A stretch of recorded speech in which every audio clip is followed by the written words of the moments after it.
Valley Days. Now, 20 Mule Team products bring you Death Valley Days. Sometimes human hearts keep alive what the historians bury in footnotes. Did you ever hear of the United States senator who won more lasting fame because of a dog than for anything he ever did in Washington? Well, the story's true. By the way, I play the senator.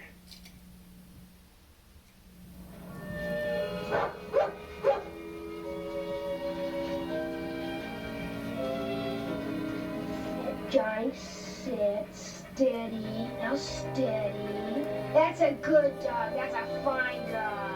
Not yet. 1 for the money, 2 for the show, 3 to get ready, and fuego! Run, Johnny, run! Run, Johnny, run!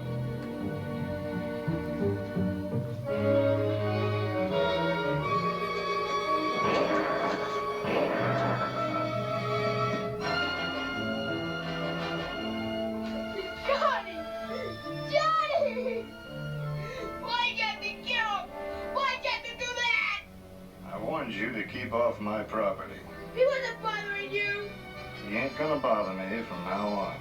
You had no right, you're a murderer! Get off my land and stay off. Go on! Get!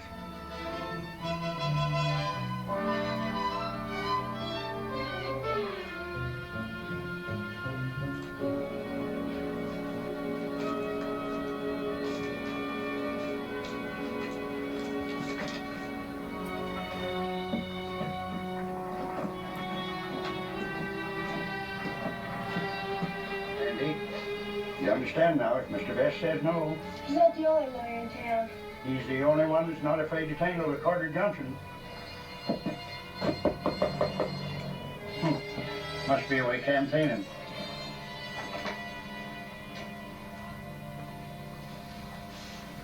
Well, come in, come in.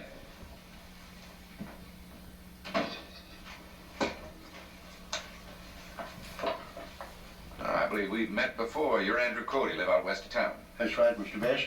I shook hands with you at the election rally a couple of weeks ago. Oh, sure. Well, sit down. Thank you.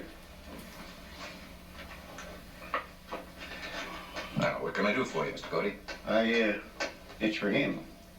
Andy's my grandson. Glad to meet you, Andy. Carter Johnson killed my dog. Why'd you do that? Just out of meanness. He's a mean man. He's a murderer. Mr. Johnson claims that Andy and the dog was trespassing. I see. Well, have you talked to the sheriff? That wouldn't do any good. Well, I'm not sure that I can help you, Andy. You're supposed to be the best lawyer in the county. He's not only supposed to be, Andy, he is. A lawyer's only as good as the last case he won, or lost. Tell me about it. Well, I was running a race with Johnny. That was his name. He ran over the hill ahead of me, and Carter Johnson shot him. He shot him twice with a double-barrel shotgun. How old are you, Andy? 12 going on 13. How old was Johnny? 10. You had him all that time? Yes, sir. And Carter Johnson shot him. Shot him twice. I guess you're like everybody else. You don't have any trouble with Carter Johnson. Oh, I wouldn't say that, Andy. I wouldn't say that at all. We're going to sue Carter Johnson for $500. $500 for a dog? I'll take care of Carter Johnson. Andy, you try to remember 10 years of happiness is a lot to be thankful for. More than some people get out of life if they live to be 100. Well, I can't serve this on Carter Johnson. Why not? $500 for a misbred mongrel dog? He wasn't worth anything. You're not the judge and jury. I got a right to my opinion. Which is that I must have been out of my mind to take a case like this? Now, don't answer that, Sheriff. Just do your duty. Unless you want it on the record that you're afraid to serve a summons and a complaint to Carter Johnson. Well, he threw this right back in my face. If he does, he'll be in contempt of court and you'll have to arrest him. Oh, you know I can't do that. I know he got you elected, but there's another election coming along. And you're in it. And have you got any hope of being elected senator? I'm a citizen first, a lawyer second, and a candidate after that. Now, where do you stand, Sheriff? All right. All right, but you'll regret this even if I don't.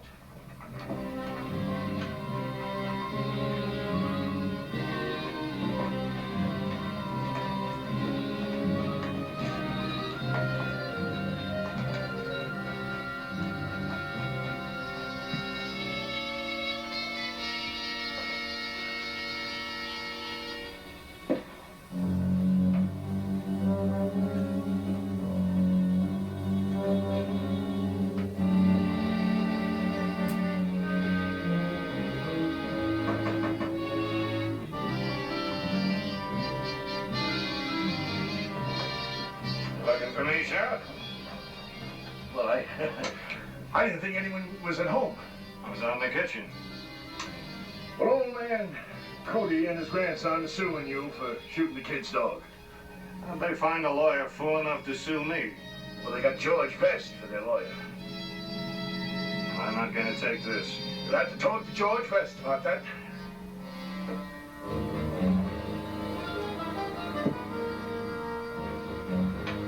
Sheriff, you take this back where you got it.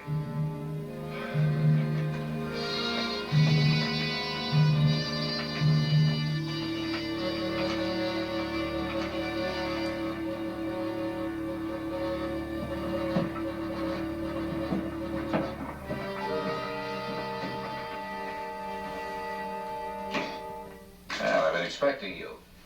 Then you know what I'm here about.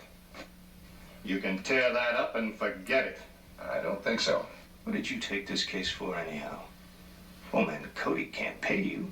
He hasn't got a dime. You'll have $500 when it's over. You're out of your mind. $500 for a two-bit mongrel hound? The jury will laugh you out of court. Possible, but improbable. Now, look. You want to go to the United States Senate. You'll need every vote you can get.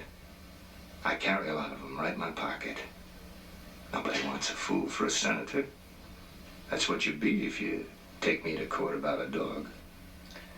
You're right, Mr. Johnson. This case could break or make me. But let's not dig my grave until the jury comes in.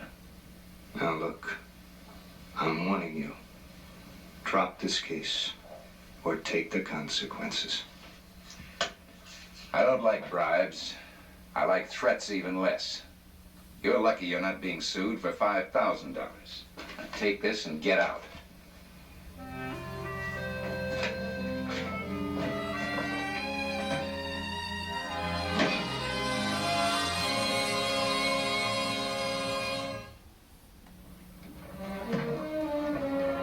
Hi there, Andrew.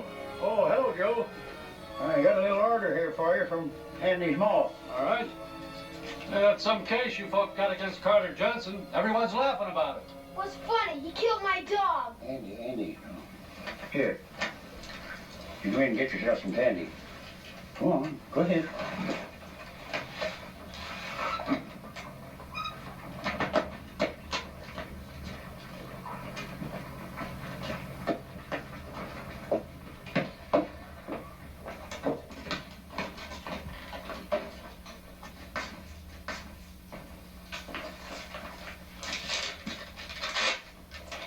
Andy, let's see what you'd like. Want a couple of these? Yeah, Some of these mint leaves. sure. Let's make two of them. Piece of watermelon? Yeah, Yeah, two of those. How about a piece of licorice? sure. There you are. Is this 3 cents worth? Some to grow on. Now, you folks don't really think you're going to win that big case, do you, Andy? We better win it. Johnny was the only friend I had. A dog's a dog, mongrel's a mongrel. That isn't what Mr. Vest thinks. Well, he's a politician. They never say what they really think. He'll carry your case just so far, then he'll drop it like a hot potato. Give me my 3 cents back.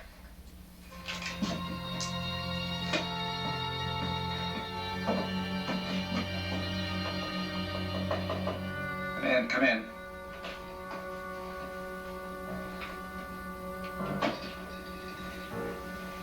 Mr. Vest, Yes.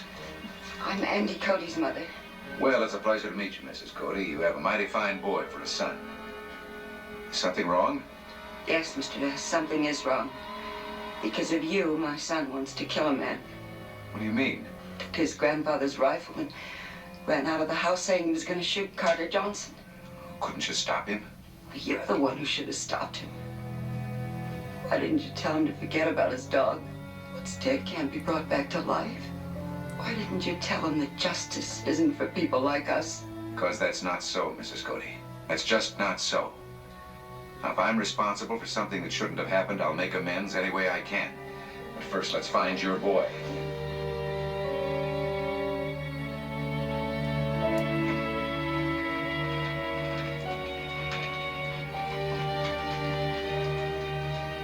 Have you seen him? He's bound to be around here somewhere. Carter Johnson's house is only a couple of miles from here.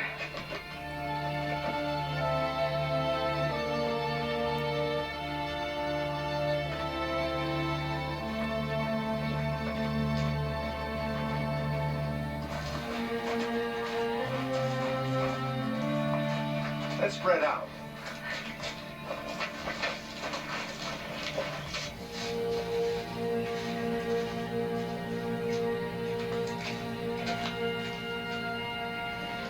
Andy! Wait! Keep away from me, Mr. Vest. I thought I was your lawyer. A lawyer's no good to me. Everybody's laughing at you. It's all a joke about us. Carter Johnson, It won't be a joke when your case gets to the jurors. oh, they'll laugh too. Andy, killing Carter Johnson won't prove anything. You'll just be putting more weight on the wrong side of the scale. Justice is a funny thing. If you put too many wrongs on the scale, it gets awfully hard to make it balance out right again. Now, you know you can't kill Mr. Johnson. Give me the gun. Andy, come back!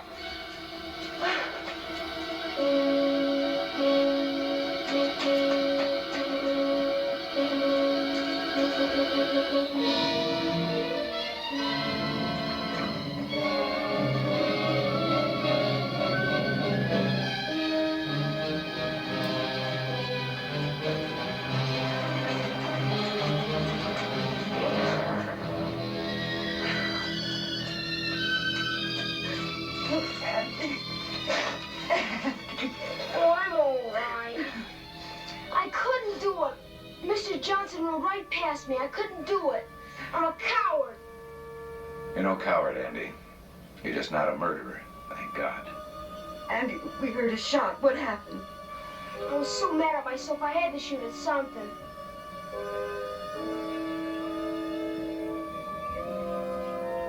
Is that what you shot at, Andy? And I hit it too, right through the hat.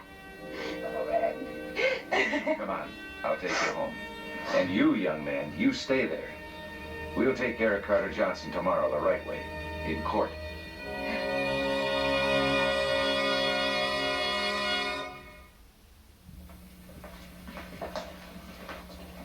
Put your hand on the Bible.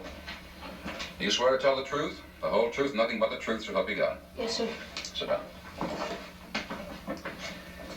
Now, Andy, would you tell us, please, just what happened on Mr. Johnson's property last Monday? Yes, sir. Me and Johnny. Johnny was your dog? Yes, sir. Me and Johnny were running a race. And Mr. Johnson shot Johnny. Now, were you and Johnny doing anything wrong? Up to any mischief? No, sir. We were just heading for home. Why did you cross Mr. Johnson's land? It was a shortcut. What did Johnny mean to you? It was the only friend I had in this world. The only friend? Yes, sir. We live too far from anybody for me to have any other friends. Your Honor, I object. What? To Mr. Vest introducing the term friend, referring to a dog. The word friend should be reserved only for human relationships. Your Honor, Andy's father was killed in a railroad accident when Andy was a baby. His grandfather is an old man. He's a wonderful grandfather, but there are some things he can't do. What's the point of all this? The dog was the only companion that Andy could run with, go adventuring with. Now, I call that being a friend in the truest sense of human relationship. I'll let the word friend remain in the testimony. You find the rulings of this court amusing, Mr. Johnson? No, Your Honor. A little unusual. Proceed, Mr. Vest. Thank you, Your Honor. Was Johnny a vicious dog? No, sir. Well, can you think of any reason why Mr. Johnson would have to shoot him? No, sir.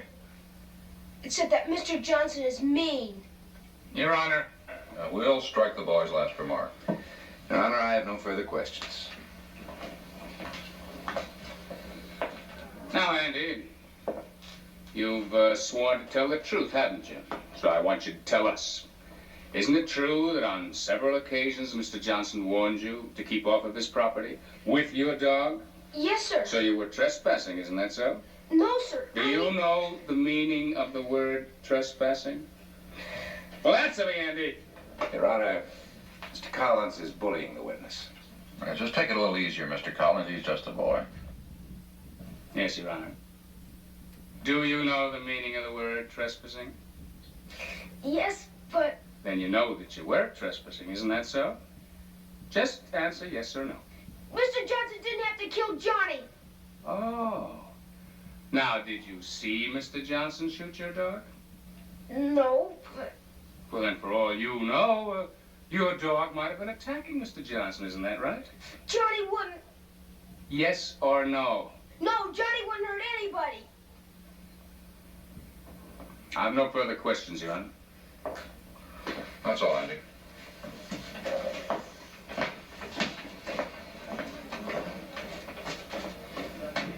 I have no other witnesses, Your Honor. However, I'd be very much interested in hearing the witnesses for the defense. Is the defense ready? We certainly are, sir. And then call your witness. The defense calls Dr. William Porter.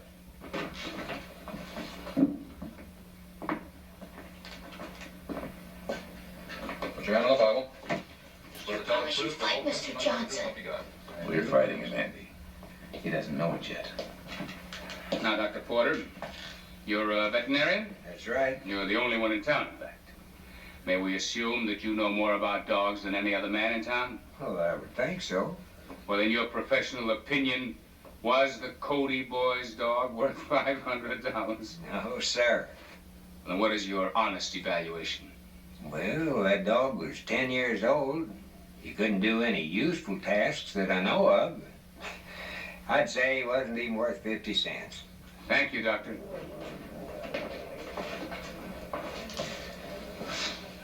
Dr. Porter, I imagine you have a great many friends. I have.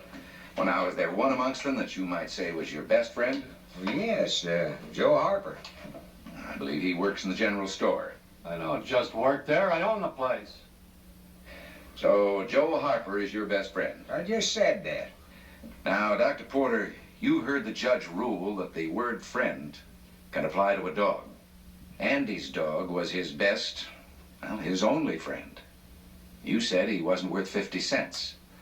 Now, would you also say that Joe Harper isn't worth 50 cents? You can't compare a man to a dog. Just answer the question. Well, it's a stupid question. Your Honor. Answer the question. Well, yes. What was that? I said yes. I mean no. I have no more questions. Step down, Dr. Porter. Your Honor, I had intended to put my client on the stand, but it seems to be an obvious waste of time to pursue this farce any further. The boy and his dog were clearly trespassing. He'd been warned many times by my client. The demand for $500 damages is preposterous. I move for dismissal, Your Honor. Your Honor, The issue here is one that cannot be dismissed. What is this world coming to if a boy and his dog can't run across a field?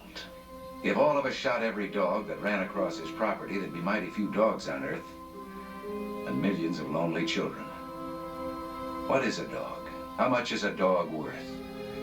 The best friend a man has may turn against him, become his enemy. His son or daughter whom he has reared with loving care may prove ungrateful. Those nearest and dearest to us, those whom we trust with our happiness and our own good names, may become traitors to their faith. The money a man has, he may lose. It flees away from him, perhaps when he needs it most. His reputation is sacrificed in a moment of ill-considered action. Those people who are prone to fall on their knees to do us honor when success is with us may be the first to throw the stone of malice when failure settles its clouds upon our heads. The one absolutely unselfish friend a man can have in this selfish world, the one who never deserts him, the one who never proves ungrateful or treacherous, is his dog. A man's dog will stand by him in prosperity and in poverty, in health and in sickness. He'll sleep on the cold ground where wintry winds blow and the snow drives fiercely, if only he can be near his master's side. He'll kiss the hand that has no food to offer. He'll lick the wounds and sores that come in encounter with the roughness of the world. He guards the sleep of his pauper master as if he were a prince. When all other friends desert him, he remains. When riches take wings and reputation falls apart, his love is as constant as the sun in its journey through the heavens. If fortune drives his master forth into the world an outcast, friendless, homeless, the faithful dog asks no higher privilege than that of accompanying him to guard against danger, to fight against his enemies. And when the last scene of all comes, when death takes the master in its arms, when his body is laid away in the cold ground, no matter if all other friends pursue their way, there by his graveside, the noble dog will be found. Head between his paws, his eyes sad, but open, in alert watchfulness, faithful and true, even to death.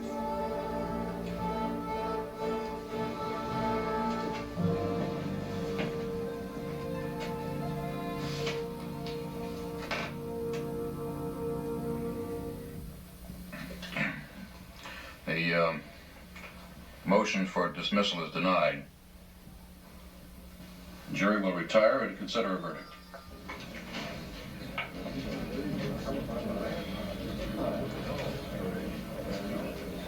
I don't think we have to retire, Your Honor. We've already reached our verdict. Well, how do you find? We find the defendant guilty as charged. I mean, we find for Andy Cody against Carter Johnson.